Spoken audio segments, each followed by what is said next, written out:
is truly perfected in him.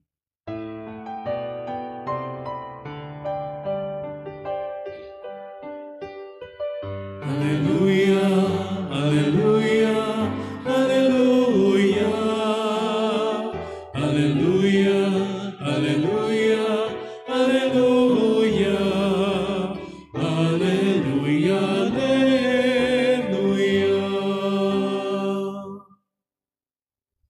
The Lord be with you. And with your spirit. A reading from the Holy Gospel according to Saint Matthew. Glory to you, O Lord.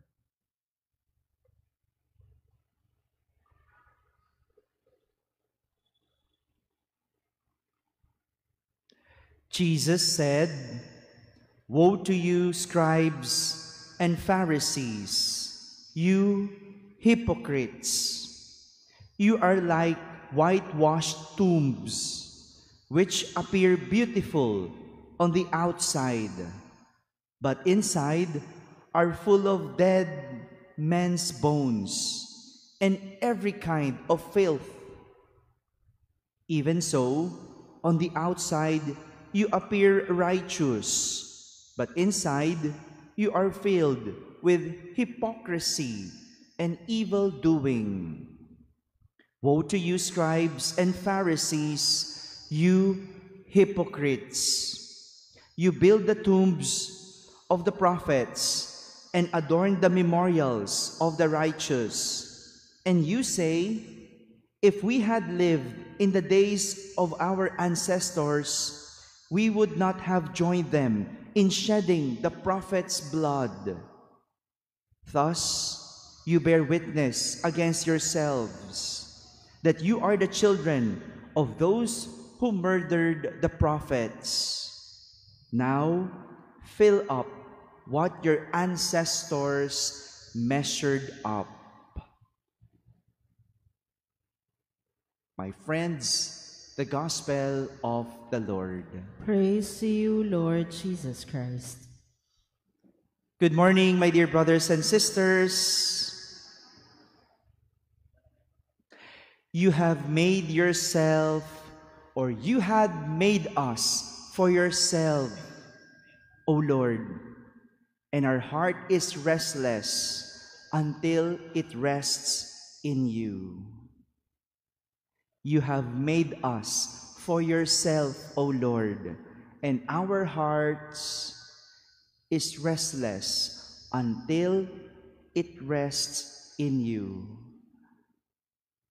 This is a quote from one of my favorite saints, from the book of Saint Augustine, The Confessions, that talks about his spiritual autobiography on how he accepted Christianity.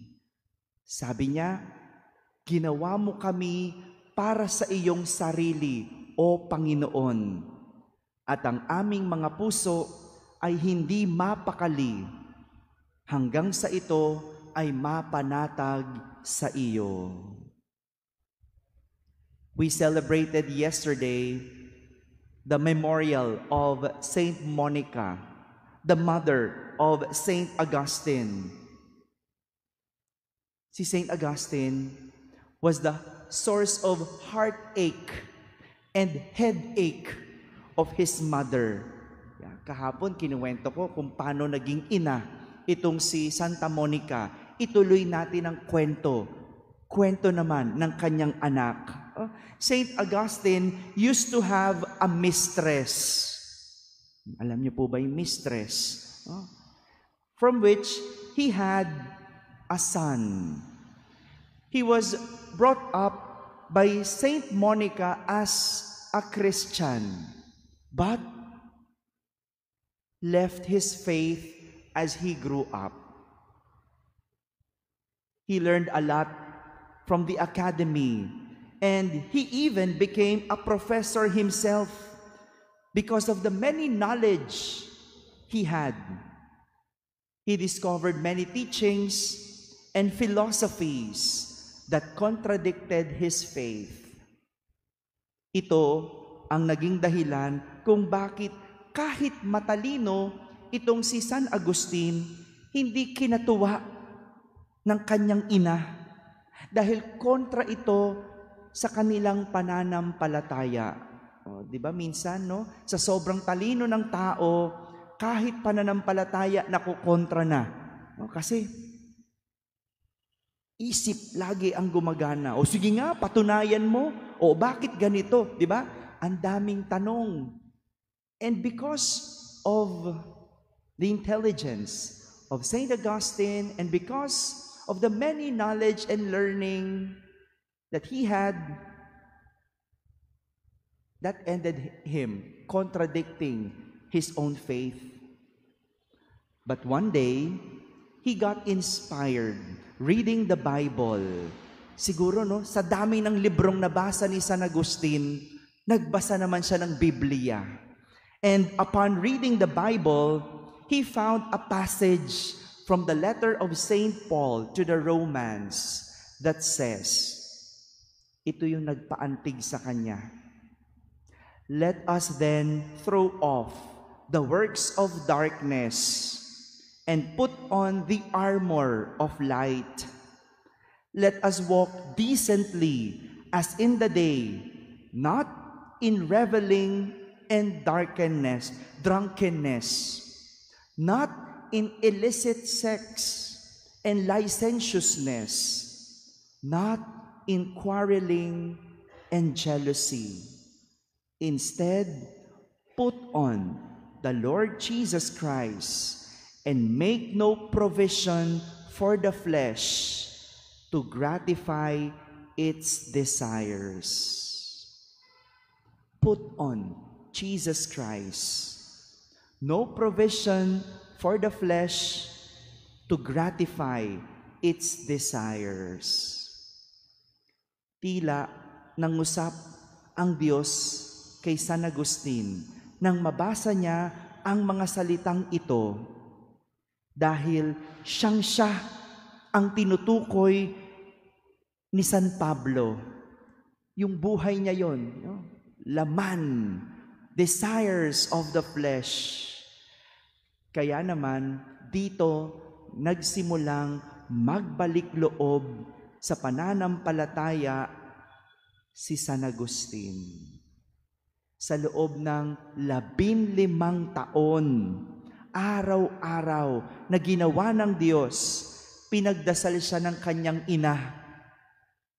Araw-araw po araw-araw na pagsisimba yon, walang mintis, hindi na late, on time, tinapos ang misa, hindi natulog. Kwenta na po kayo, magkwenta na. Kung natutulog at late ka, hindi counted yan. 15 years, pinagdasal ni Santa Monica ang kanyang anak para magbago. Sa huli, nagbago si San Agustin. Nagbalik sa pananampalataya. Nagbunga ang pasensya at pananampalataya ni Santa Monica para magbago ang kanyang anak na si San Agustin. Siguro para sa iba, ang tagal bago nagbago ni San Agustin. Ang layo ng inabot ng paglalakbay ni San Agustin bago siya muling nagbalik loob. Siguro para sa iba, ang daming pinagdaanan at pasikot-sikot ang kanyang buhay. Di ba ganyan tayo? Ang galing natin magkwenta, no? Ang tagal naman. Ang layo pa.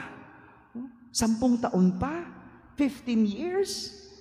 Ako, so 15 years pa rin ako kailangan magdasal. Di ba? Ganyan tayo eh. Kaya umiikli ang pasensya ng isang tao dahil sa ganitong pag-iisip.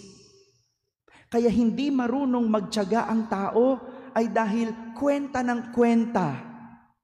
Kaya hindi nararating ang katapusan o ang tagumpay dahil may mga taong nakatingin sa layo o tagal imbes na sa paglalakbay. It took 15 years for Saint Augustine to be converted again. But it doesn't matter. What important is the journey, the learning, and the realizations he had during the whole process. Anyway, he reached his goal. And that's what all matters. Hindi niya tinignan, hindi na mahalaga kung gaano katagal. Ang mahalaga, nagbago. Ganyan tumingin ng Diyos. Hindi mahalaga kung gaano kakatagal bago nagbago. Hindi niya tinitignan kung gaano pasikot-sikot ang buhay mo. Ang mahalaga sa Diyos, magbalik loob.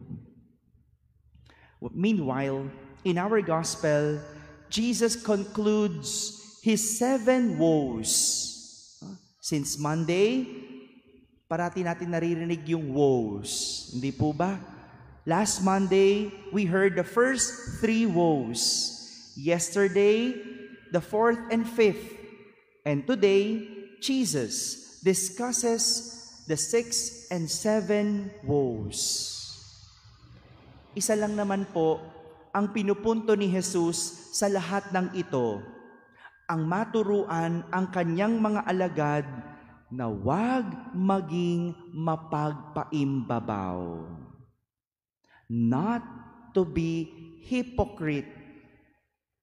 And Jesus used the ways of the Pharisees as an example or as examples to raise his point about hypocrisy. Yung mga ginagawa ng mga Pariseo na nagmumukhang mabuti sa panlabas pero ang loob puro kasamaan, yan ang ginamit ni Jesus na halimbawa para ituro sa kanyang mga alagad kung ano ang isang mapagpaimbabaw. Sabi nga niya parang isang nicho. Nakakita na po ba kayong nicho? Di ba?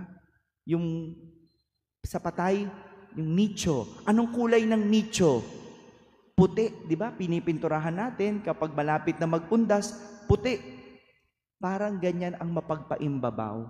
Maputi sa labas, pero sa loob, puro bulok. Puro patay. Ganyan ang ginamit ni Jesus na halimbawa para ituro kung ano ang isang taong mapagpaimbabaw. Maganda sa labas, pangit ang loob. Mabuti sa labas, masama ang kalooban. Kung si San Agustin ginamit ang kanyang sariling karanasan para matuto sa buhay, si Jesus ginamit ang karanasan ng iba para magturo tungkol sa buhay. They say, experience is the best teacher. Di po ba?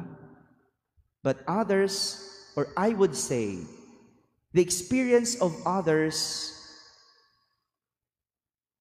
is the shortcut to learning. Magandang matuto sa sariling karanasan. Pero, ang matuto sa karanasan ng iba ay epektibo at madali. Kaya nga, minsan nasabi rin ni San Agustin sa Diyos, kay tagal bago kita minahal. Matagal man ang inabot, pero para sa Diyos, ang mahalaga, siya ay umabot. It's not the journey that matters, but the process. My dear brothers and sisters, they say experience is the best teacher, but I say the experience of others is the shortcut to learning. Amen.